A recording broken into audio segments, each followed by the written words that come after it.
안녕하십니까 성도 여러분. 오늘은 마태복음 24장 시리즈 5번째 시간입니다. 두 환난과 두 거짓 그리스도에 대해 여러분과 말씀을 나누고자 합니다. 마태복음 24장에는 9절과 21절에 두 번의 환난이 등장합니다. 9절입니다. 그때 사람들이 너희를 환난에 넘겨주겠으며 너희를 죽이리니 너희가 내 이름을 위하여 모든 민족에게 미움을 받으리라. 왜 모든 민족에게 우리는 미움을 받게 되는 것일까요? 또한 21절에도 또 다른 환난이 나옵니다. 이는 그때에 큰 환난이 있겠습니다. 창세로부터 지금까지 이런 환난이 없었고 후에도 없으리라. 또한 거짓 그리스도에 대해서도 24장 5절과 24절에 각각 등장합니다. 많은 사람이 내 이름으로 와서 이르되 나는 그리스도라 하여 많은 사람을 미혹해 하리라. 두려워 말라. 이런 일이 있어야 하되 끝은 아직 아니니라. 그 끝이 되기 전에 환난이 먼저 있겠다라고 말씀하십니다.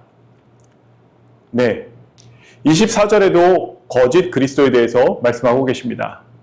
거짓 그리스도들과 거짓 선지자들이 일어나 큰 표적과 기사를 보여 할 수만 있으면 택하신 자들도 미혹하게 하리라 라고 말씀하십니다. 제가 마태복음 24장을 잘 이해하지 못할 때는 이게 중요한 말씀이니까 두 번씩 얘기하셨나 보다라고 생각했었습니다. 사실 저희가 마가복음 13장과 누가복음 21장을 보셔도 이 각각 두 번의 환난과 두 번의 거짓 그리스도가 등장함을 볼 수 있습니다. 다시 말씀드려서 두 번씩 나오는 것은 우연으로 두 번씩 기록하지 않았다라는 것입니다. 마태복음 24장 8절에서 예수님께서는 재난의 시작, 즉 원어로는 해산 고통의 시작을 말씀하셨고 이 말씀은 마가복음 13장 8절에도 똑같이 재난의 시작, 즉 해산 고통의 시작이라고 말씀하십니다. 새 생명이 태어나기 전에 해산 고통이 있는 것처럼 이 지구가 다시 태어나기 전에 그러한 고통의 시간을 가져야 함을 보이시면서 어떠한 한 시작, 재난의 시작이라고 말씀하시면서 텔로스의 시작을 알려주십니다. 네, 말세는 고통의 시작입니다. 디모데후서 3장 1절에는 말세에 고통하는 때가 이르리니 라고 분명히 말씀하셨습니다. 두 거짓 그리스도 중에서 끝은 아직 아니니라 할 때 이 끝은 바로 텔로스를 얘기합니다. 텔로스는 다시 말씀드리지만 말세의 시작인 것입니다. 그 말세 전에도 분명히 거짓 그리스도가 있겠다라고 말씀하십니다. 거짓 그리스도가 말세가 시작되기 전에도 많이 있었지만 우리는 그들이 거짓 그리스도인지 확실히 알 수 있었습니다. 말세가 시작되고 처음 오는 환난이 바로 요셉의 환난입니다. 요셉의 환난 이후에 일요일 법령이 주어지고 은혜의 기간이 얼마 되지 않아 끝나게 됩니다. 은혜의 기간이 끝나자마자 저에게 오는 환난이 바로 두 번째 환난인 야곱의 환난입니다. 이후에 거짓 그리스도가 두 번째로 등장하고 곧 예수님의 재림이 있을 것입니다. 예수님께서 분명히 이렇게 말씀하십니다. 텔로스 재난의 시작부터 예수님의 재림까지 내가 진실로 너에게 말하노니 이 세대가 지나가기 전에 이 일이 다 이루리라 라고 말씀하시는 것입니다. 그래서 말세 전에 거짓 그리스도에 대한 것이 5절이고 24장 9절에 등장하는 요셉의 환난은 말세의 시작과 함께 시작되는 환난이며 그 이유는 조금 후에 다시 설명드리도록 하겠습니다. 네, 우리는 말세의 징조에 대하여 알아보았습니다. 말세의 징조는 온 지구상에 거하는 모든 사람에게 임하는 징조야만 합니다. 말세 이전에도 분명히 기근도 있었고 전쟁도 있었습니다. 온역, 지진, 재난, 무서운 일, 하늘로서의 큰 징조가 있지만 텔로스를 알려주시는 재난의 시작, 곧 말세의 시작을 알려주시는 예수님께서는 분명히 지구상에 거하는 모든 사람에게 임하리라 라는 말씀으로 그 전의 징조와 말세 이후의 징조를 분명히 구분하셨던 것입니다. 지금 전 세계적으로 재난이 닥치고 있습니다. 사실 이 재난이라는 단어는 마가복음 13장 8절에만 등장합니다. 여러분이 한번 살펴보시면 한글 개역이나 개역 개정에는 나오지 않지만 헬라어 성경이나 아니면 킹흠 정역을 보시면 분명 이 재난이 함께 들어가 있는 것을 볼 수 있습니다. 네, 말세의 징조가 보여지고 전 세계적인 지진과 기근이 일어나면 분명 재림교인들은 말세가 시작되었다라고 세천사의 기별을 외칠 것입니다. 그 결과로 우리가 환란에 넘겨지는데 그때의 사람들이 너희를 환란에 넘겨주겠으며 너희를 죽이리니 너희가 내 이름을 위하여 모든 민족에게 미움을 받으리라 라고 말씀하셨습니다. 요셉의 환란은 야곱의 환란과 같이 성경에 단 한 번만 등장합니다. 아모스 6장 6절입니다. 지난번에 요셉의 환란에 대해서 말씀을 충분히 드렸기 때문에 이 말씀에 대해서 잘 이해하지 못하시는 분은 요셉의 환란편을 한번 보시면 참 좋을 것 같습니다. 말씀은 분명히 모든 민족에게 미움을 받겠다 말씀하십니다. 네. 왜 모든 민족일까요? 우리가 새 천사의 기별을 울려 퍼지는 그 대상은 모든 민족에게 이 기별을 전해야 되기 때문입니다. 그에 대한 동기는 이렇습니다. 여러 나라와 족속과 방언과 백성에게 전할 영원한 복음을 가졌더라. 하나님을 두려워하며 그에게 영광을 돌리라. 이는 그의 심판하실 시간이 이르렀음이니 하늘과 땅과 바다와 물들의 근원을 만드신 이를 경배하라 하더라. 네, 지난번에 설명드렸듯이 말세의 징조가 나타나고 새 천사의 기별 중에 첫째 천사의 기별을 외칠 때 사단은 최선을 다해 우리의 입을 닫으려 우리를 죽이기까지 할 것입니다. 이 환란에 등장하는 것이 바로 14만 4천인 것입니다. 14만 4천에 대하여 계시록 7장 14절은 이렇게 얘기합니다. 내가 가로되 내 주여 당신이 알리다 하니 그가 나더러 이르되 이는 큰 환란에서 나오는 자들인데 어린 양의 피에 그 옷을 씻어 희게 하였느니라. 네, 14만 4천이 야곱의 환란을 통해서 나온다라고 생각하시면 안 됩니다. 왜냐하면 야곱의 환란에는 이미 은혜의 시간이 끝난 상황이고 14만 4천은 그 전에 출현하여 마지막 기별을 외쳐야 되는 사람들이기 때문입니다. 또 이 14만 4천은 환란에서 나오는 자들이기 때문에 분명 요셉의 환란을 통해서 나오는 것입니다. 이 14만 4천은 어린 양의 피에 그 옷을 씻어 희게 하였느니라 라고 얘기합니다. 다 아시겠지만 야곱의 환란은 예수님께서 천사장 미가엘로 우리를 보호하시기 위해서 서시는 때이기 때문에 더 이상 우리에게 중보자가 없기 때문에 우리는 옷을 씻어 희게 할 수가 없는 상황인 것입니다. 이 시기는 아직 일요일 법령이 세워지기 전입니다. 그렇게 마태복음은 불법이 성행할 것이다 라고 12절에 말씀하십니다. 불법이 성함으로 많은 사람의 사랑이 식어지리라 라고 얘기하십니다. 아직은 종교를 빌미로 사람을 죽이는 것이 불법이지만 대부분의 사람들은 카톨릭을 중심으로 지구를 구애한다는 사람들이기 때문에 심판이 있을 것이다. 세상은 끝났다라고 이런 기별을 외치는 사람들은 이런 사람들을 죽이기 위하여 사람들은 협력할 것입니다. 이 첫째 천사의 기별을 외치는 사람들에게 세상은 이렇게 얘기할 것입니다. 로마 사람인 우리가 받지도 못하고 행치도 못할 풍속을 전한다 하거늘. 네, 믿음의 선조들이 당했듯이 우리 또한 천하를 어지럽히는 사람들로 분명 낙인 찍힐 것입니다. 이 일은 분명 교황청이 주도할 것입니다. 하지만 이 교황청의 불법한 행동들을 보고 짐승이 이 음녀를 죽이겠다라고 말씀하십니다. 계시록 17장 16절입니다. 내가 본 바 이 열불과 짐승이 음녀를 미워하여 망하게 하고 벌거벗게 하고 그 살을 먹고 불로 아주 살리리라 라고 말씀하십니다.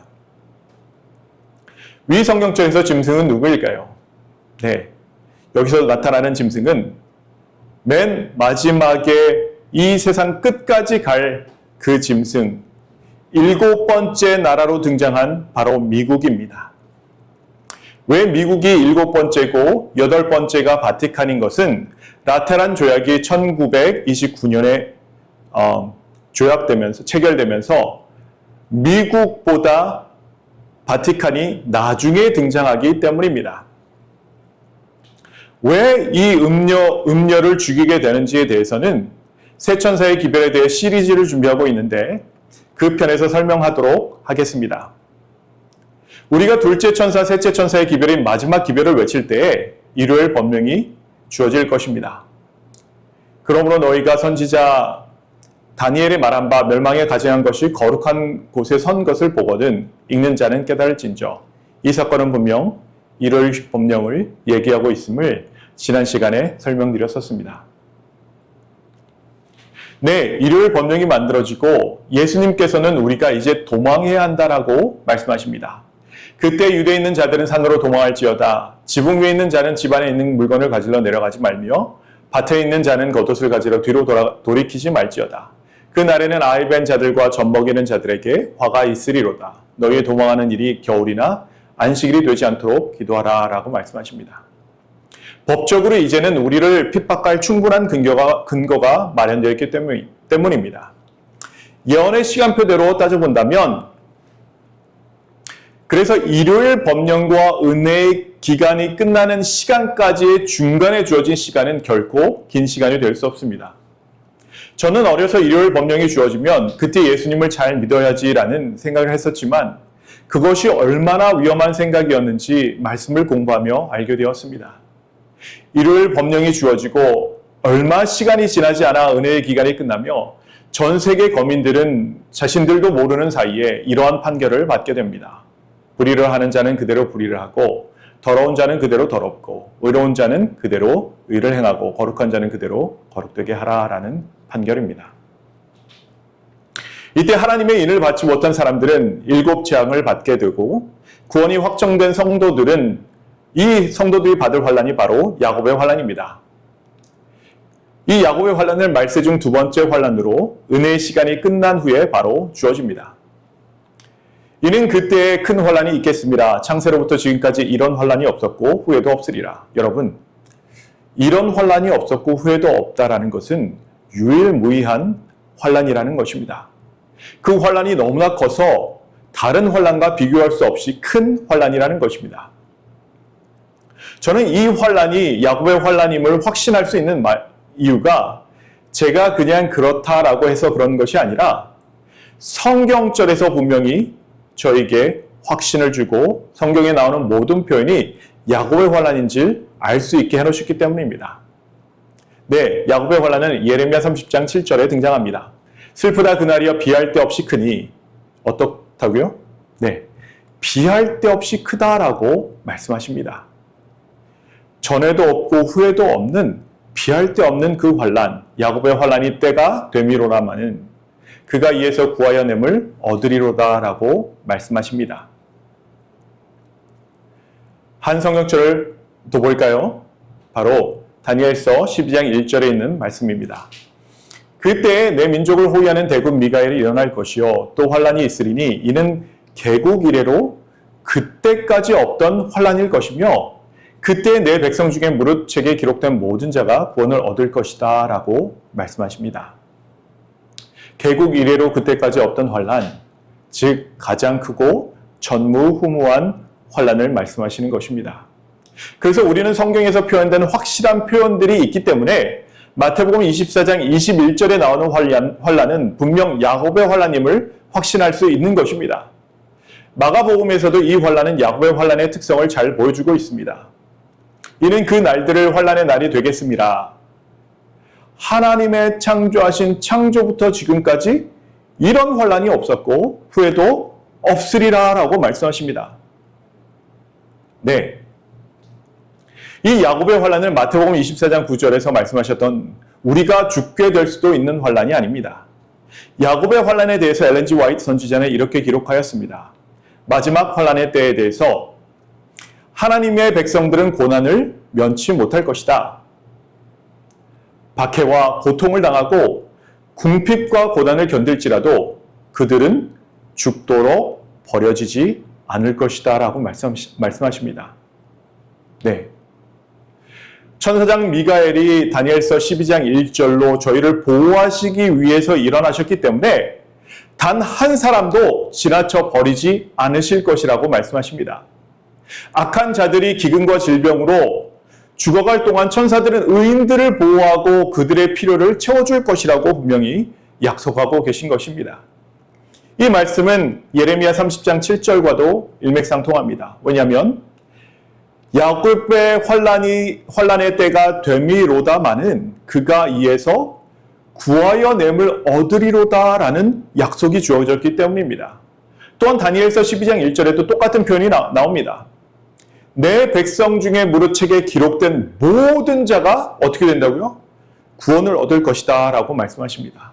다시기해서 말세 중 두 번째 환란인 이 은혜의 시간이 끝난 후의 환란인 야곱의 환란은 마태복음 24장 21절이 증거하고 있는 것입니다.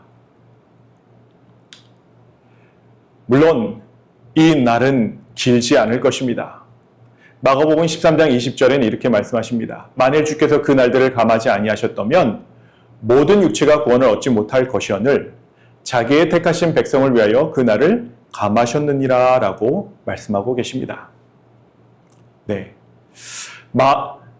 이 환란이 얼마나 심각할 것인지 말씀해주고 계시는 것입니다. 사실 야곱의 환란은 우리의 목숨 때문에 두려워하는 환란이 아닙니다. 야곱의 환란은 우리의 영생 때문에 우리가 두려워하는 환란이 될 것입니다. 왜냐하면 중보자 없이 우리가 서야 될 것이기 때문입니다. 그래서 야곱의 환란은 영적인 싸움에 더 치중될 것입니다. 이 말은 이것이 실질적인 환란이 아니란 뜻은 아닙니다. 현실적이고 실제적인 환란이 될 것이기에 예수님께서는 산으로 도망가라 말씀하지 않으셨나요?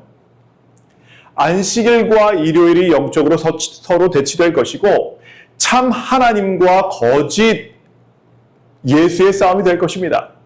이러한 이유로 다니엘 12장 1절에서는 내 민족을 호위하는 대군 미가엘이 일어날 것이요 라고 말씀하셨고 이 대군 미가엘을 대적하기 위하여 사단은 거짓 예수로 이 땅에 나타나게 될 것입니다. 거짓 그리스도들과 거짓 선지자들이 일어나 큰 표적과 기사를 보여 할 수만 있으면 택하신 자들도 미혹하기에 하리라 라고 말씀하십니다. 네, 세상 역사 중에 마지막 역사를 보면 야곱의 환란 이후에 거짓 그리스도가 나온다라고 제가 이 표에 적어놨습니다. 저 또한 이 거짓 그리스도는 은혜의 기간 전에 일어나야 되는 것이 아닌가라는 생각도 했었고 야곱의 환란 전에 일어나야 되는 것이 아닌가라도 생각하였습니다. 하지만 각 시대의 대쟁투에서도 야곱의 환란 다음에 있는 사건을 거짓 그리스도의 출현에 대해서 엘렌 G. 화이트 선지자는 얘기하고 있습니다.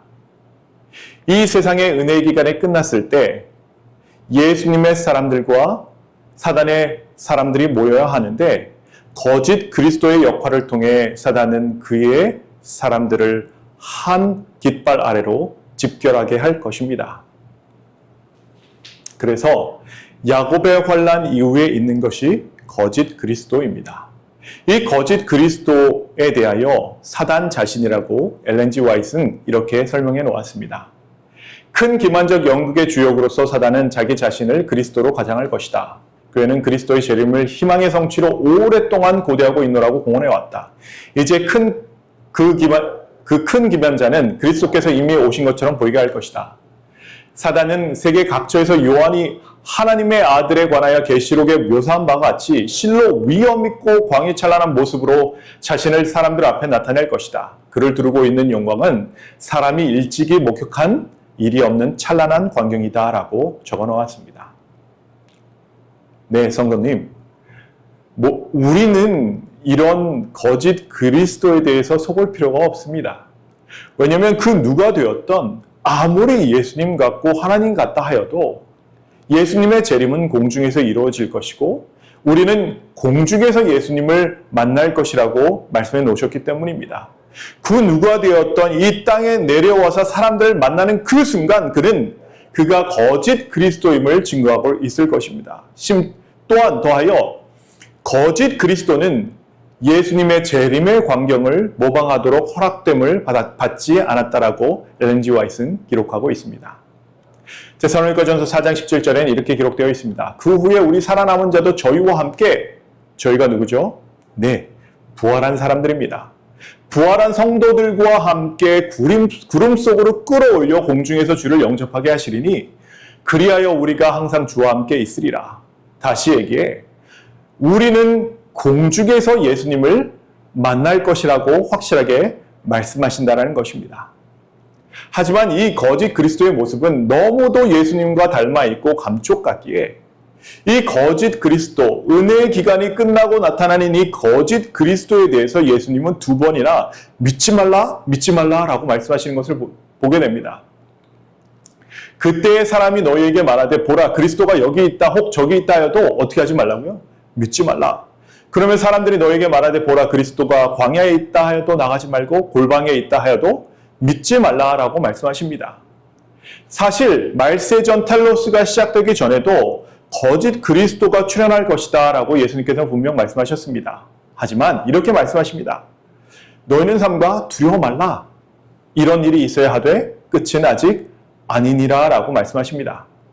네, 확실한 것은 마태복음 24장에서 예수님이 말씀하신 모든 말씀은 뒤죽박죽 섞어서 대충 순서도 없이 말씀하신 것이 아니라 말세 우리가 말씀을 알고 깨닫게 하시기 위해 그 말씀을 순서에 맞춰서 우리가 충분히 알아듣고 준비할 수 있도록 말씀하셨다는 것입니다. 마태복음 24장, 마가복음 13장, 누가복음 21장, 또한 누가복음 17장에 말세의 사건들을 자세히 말씀하고 계심을 보게 됩니다. 그 순서들을 성도님들이 하나하나 살펴보시면 그 말씀들이 각각 다른 시기에 다른 저자를 통하여 쓰여졌음에도 불구하고 이 순서가 동일한 선상에 있다라는 것을 알게 되실 것입니다. 물론 이 말씀을 듣고 계신 여러 성도님께서 이런 생각을 하실 수는 있습니다. 정말 마태복음 24장이 순서대로 쓰여진 말씀이라면 그럼 이 말씀은 어떻냐라고 물어보실 수 있습니다. 그날 환란 후에 즉시 해가 어두워지며 달이 빛을 내지 아니하며 별들이 하늘에서 떨어지며 하늘의 권능들이 흔들리리라. 그때에 인자의 징조가 하늘에서 보이겠고 그때에 땅의 모든 족속들이 통곡하며 그들의 인자가 구름을 타고 능력과 큰 영광으로 오는 것을 보리라 라고 말씀하셨습니다. 예, 저도 해가 어두워지며 달이 빛이 내지 아니하며 별들이 하늘에서 떨어지며 라는 사건에 대하여 이 일은 1780년 5월 19일에 이미 일어난 일로 얘기하기 때문입니다. 그래서 저는 마태복음 24장의 6번째 시간이자 마지막인 시간을 이 해, 달, 별에 대한 징조에 대해 설명드릴까 합니다. 사실 제가 마태복음 24장의 첫 공부는 바로 이 말씀으로 시작하였습니다. 여러분, 내가 지금까지 배우고 있는 것과 말씀에 증거하는 바가 다를 때 여러분들은 어떤 것을 선택하시겠습니까? 이 말씀에서 그때에라는 단어는 토테라는 단어로 영어로는 at that time로 이 해가 어두워지며 달이 빛을 내지 않으며 별들이 하늘에서 떨어지는 동시에 같은 시간에 인자의 징조가 하늘에서 보이겠고 예수님께서 구름을 타고 능력과 큰 영광으로 오는 것을 우리가 봐야만 합니다.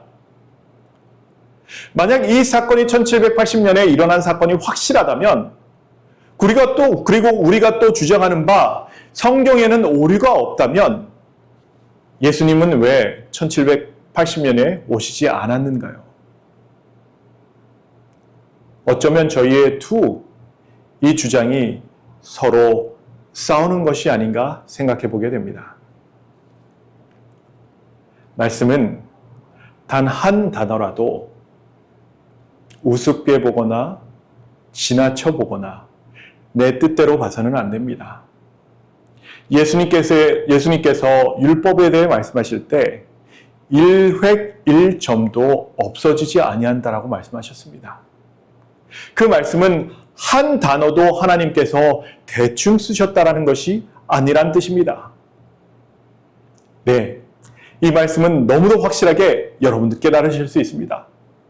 우리가 무엇을 잘못 보아왔는지 다음 시간도 함께 말씀을 보시면서 말씀에 대하여 저와 함께 확신을 가지시고 예수님의 재림을 정말 기다리는 진실한 재림 교인들로 함께 서시길 예수님의 이름으로 축원합니다. 고맙습니다.